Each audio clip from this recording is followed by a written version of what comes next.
This is going to be the toughest fight of his career. Sharp, relax. The most embarrassing fight of his career. Chair across your face. Yeah, I think he's about to cry. I'll put the chair across.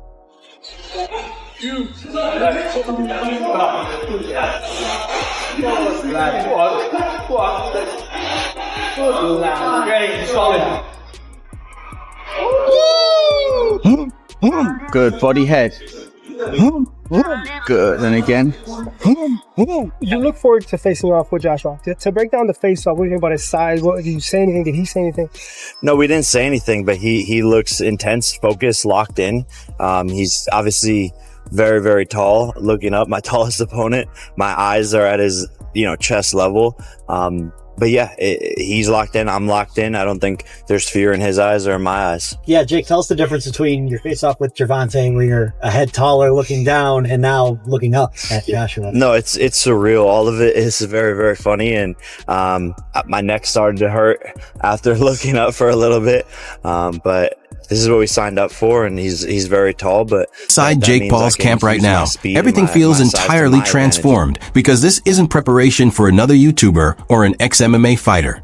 This is Jake Paul gearing up for Anthony Joshua, a former unified heavyweight champion and one of the most dangerous punchers of the past decade. For the first time in Jake's career, he isn't just stepping into a massive fight. He's stepping into a battle most people believe he has no right to be anywhere near, and that changes everything.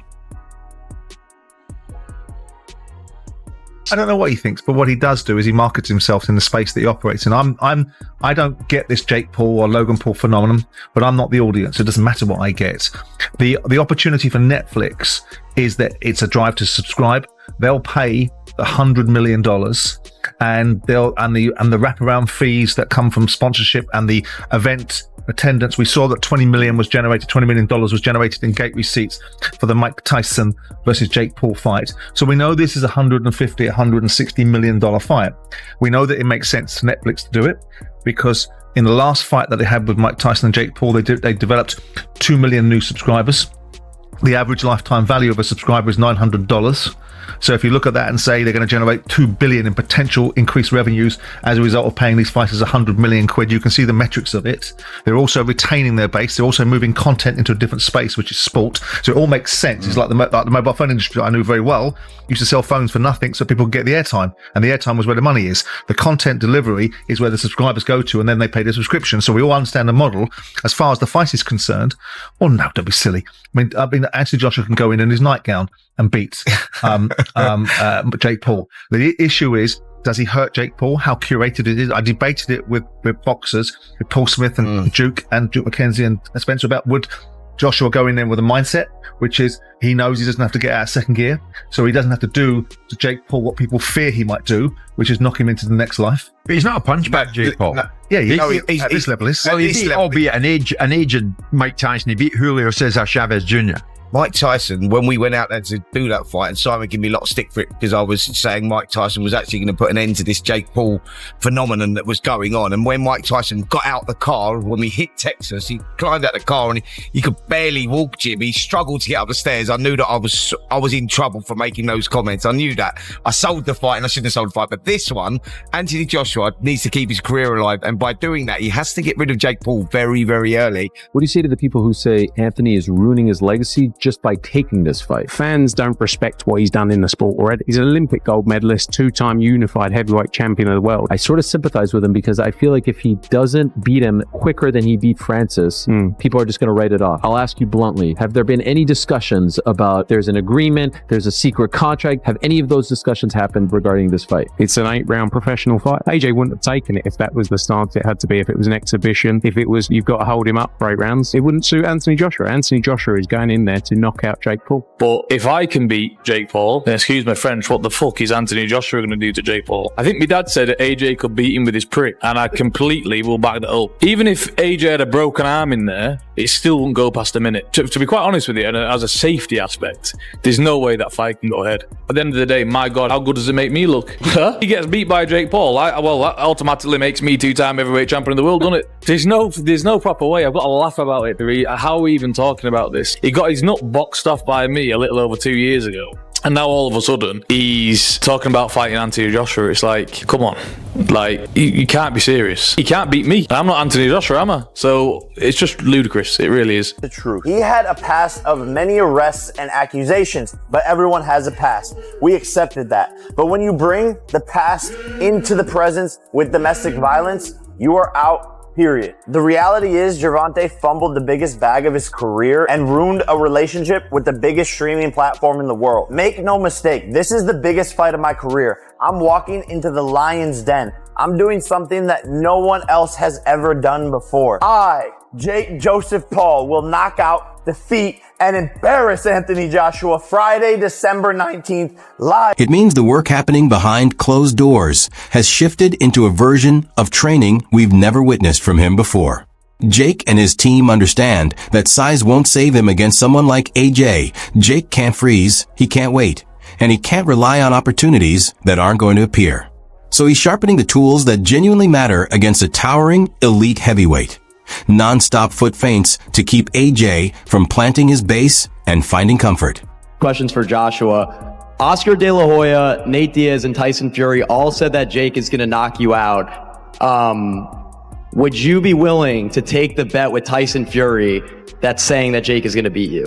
No, I'm not worried about what Tyson Fury's got to say. That's what I'm saying. It ain't even about the money. I'm betting on myself. Yep. I'm focusing on myself. I'm fully betting on myself. I ain't worried about what anyone's got to say. He did say he's going to put £1 million on it. Would you be willing to take that bet with Tyson Fury? Respectfully, I'm not worried about what Tyson Fury's got to say, or I'm not here for any of that betting and nonsense. I'm here to fight, and that's all it is. But once I get the job done, I'm going to collect my check, cash it, and I'm going to focus on the next one. My bet is on me doing a number on him. That's all there is to it. Yeah. And for Jake, Tyson Fury is willing to put £1 million on you to win. How does it make you feel that his brother Tommy won't even fight you for $10 million? A lot of people in this sport, believe it or not, are actually bitch made. Anthony can attest to that. That's correct. That's why we're up here on this stage, because we're both always down to run it and throw hands. Tommy's, lost. He's a lost puppy. No one watches his fights. I'm the only thing that he's got, so he should be on his knees begging for the fight. We did offer him it, and he said he wanted more time.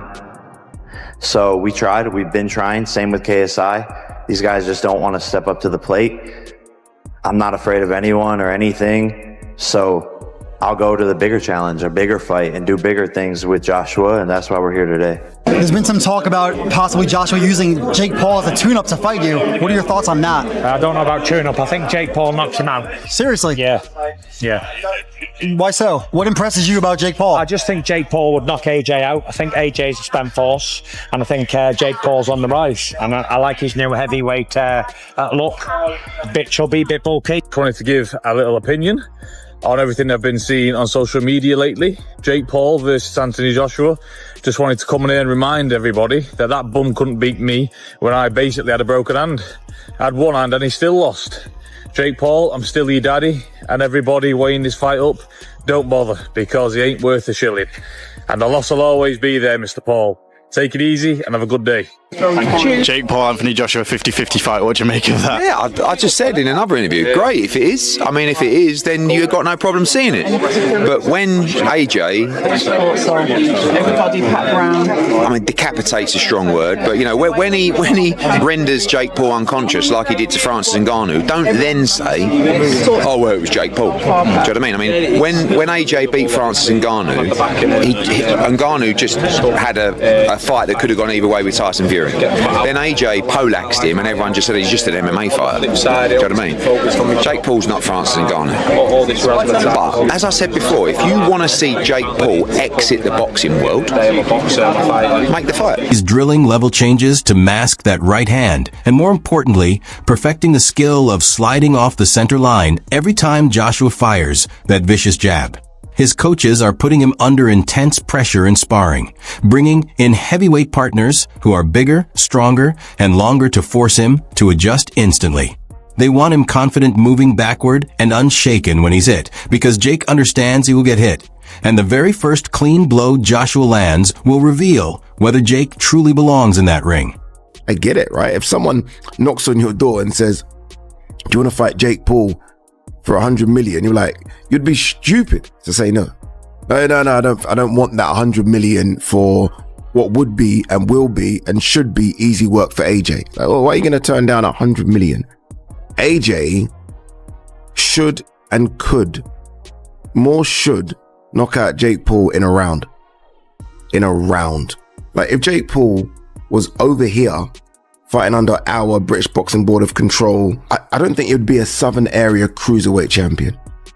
AJ is a former unified heavyweight champion of the world that I still believe is a top 10 heavyweight in the world. Like, AJ should be able to destroy him. AJ is going to be 60 pounds or so bigger than him. AJ hits like a truck. AJ is a better boxer. Like, this is a no contest from the beginning. Did you see Anthony Joshua versus Jake Paul is happening? Who you got and how? Man, you got to go with Anthony Joshua. You just got to go with Anthony Joshua on that. I think Anthony Joshua by knockout. Yeah, I think Jake will probably get knocked out in the third round. Who did Terrence Crawford fight his 11th fight? I don't know. Who did Arthur Beterbiev fight? Jake Paul has found a way to make himself the cash cow early in his career to where we shouldn't care. Jake Paul has become the fighter right now that everybody wants to fight because right now he is the cash cow. He made $40 million just off of Netflix. He has found a way to do something with his following, get under people's skin to make people care about these fights. What advice would you give to somebody like AJ? That he has a lot of talent and not to get discouraged. He only loses when he quits. When you quit, all the doors of opportunities close. You know what I mean? You have to be game. And then don't get discouraged if you lose. Listen, you just lost. You may have got $30 million. You should give Usyk a kiss. Say, can we do this again? Don't let this internalize you. Oh, I can't fight now. This white boy kicked my ass. People laughing at me. No, he kicked my ass for $50 million or $30 million. I hope he kicks my ass again. But this time it might not work out that way. I'm gonna kick his ass. I just think the more time you lay off, the worse you get. You have to fight to be the best. You have to do it more and more and more. He beat Wally, and he beat him convincingly. Yes, and that's all he can do. And I think that he should take the praise from that and build from it, but he shouldn't want the criticism to stop because I think it fuels him. I'm one with you, and I said that to Joshua in one of the interviews that I'd done with him. I said to him, listen, like I knew he was very angry with TalkSport and the criticism he was getting from TalkSport, etc. And I had that conversation with him and said, listen, Josh, you should be feeding off that. That's what good fighters do. You feed off that. Go and prove them wrong. Like, that's where your fuel should be coming from. And I think to a certain extent, he's sort of done that. I said, look, if people are talking about you, it's a good thing because that means that, you're doing something right. He wasn't ready for Anthony Joshua because Anthony Joshua was a different thing. Yeah. Like, it's just he's got more one-shot knockout it was power. Bad game he took it plan more as well, seriously though. I know he likes to switch in, but again, like, this is where the boxing is. If you don't have that kind of intellect in the boxing, that footwork and foot positioning is. Put your foot on one side, you're going to get killed. You put your foot on the other side, you're safe. You can kind of manage the power and see the punches coming.